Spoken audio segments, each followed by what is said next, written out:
Hello বন্ধুগণ, welcome to care cricket news. Kolkata Knight রাইডার্সের তরফ থেকে বেরিয়ে হলো অনেক বড় রিপোর্ট। হ্যাঁ ফ্রেন্ডস, কলকাতা নাইট রাইডার্সের কিন্তু তোমরা এখন পর্যন্ত জেনেই গেছো যে শেন ওয়াটসনকে 2026-এর জন্য কিন্তু সাইন করিয়ে নিয়েছে।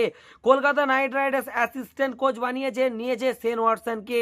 2025 মরশুমে কলকাতা নাইট রাইডার্সের অ্যাসিস্ট্যান্ট কোচ ছিলেন অভিষেক নায়ার।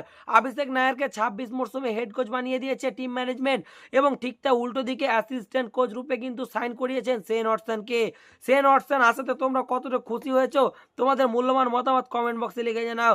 সব থেকে কলকাতা নাইট রাইডার্সের বড় আপডেটটি হচ্ছে কলকাতা নাইট রাইডার্সের বড় লেজেন্ড টিম সাউদিকে কিন্তু ম্যানেজমেন্ট রূপে আমরা দেখতে চলেছি 2026 মরশুমে।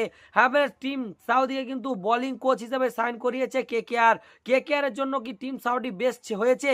টিম সাউদিকে আমরা দেখেছি 2023 অথবা 22 সালে যে কলকাতা নাইট রাইডার্সের হয়ে খেলেছিলেন, কিন্তু এখন কলকাতা নাইট রাইডার্সের জার্সিতে দেখবো আমরা প্লেয়ার হিসাবে না, ম্যানেজমেন্ট হিসাবে দেখবো। তো তোমাদের কি মূল্যবান মতামত? টিম সাউদি আসাতে তোমরা কতদিন খুশি হয়েছো, এবং টিম সাউদি থেকেও কি ভালো অপশন কলকাতা নাইট রাইডার্সের কাছে ছিল? তোমাদের মূল্যবান মতামত কমেন্ট বক্সে লিখে জানাও। তো দেখা হচ্ছে আর নতুন কোনো অন্য কোনো ভিডিওতে, এবং ভিডিওটি যদি ভালো লেগে থাকে লাইক দিয়ে, চ্যানেলে প্রথমবার তো চ্যানেলটি সাবস্ক্রাইব করে, এবং ফেসবুক থেকে দেখে থাকো তাহলে অবশ্যই এই ভিডিওটিকে ফলো দিয়ে পাশে থাকবেন। ধন্যবাদ।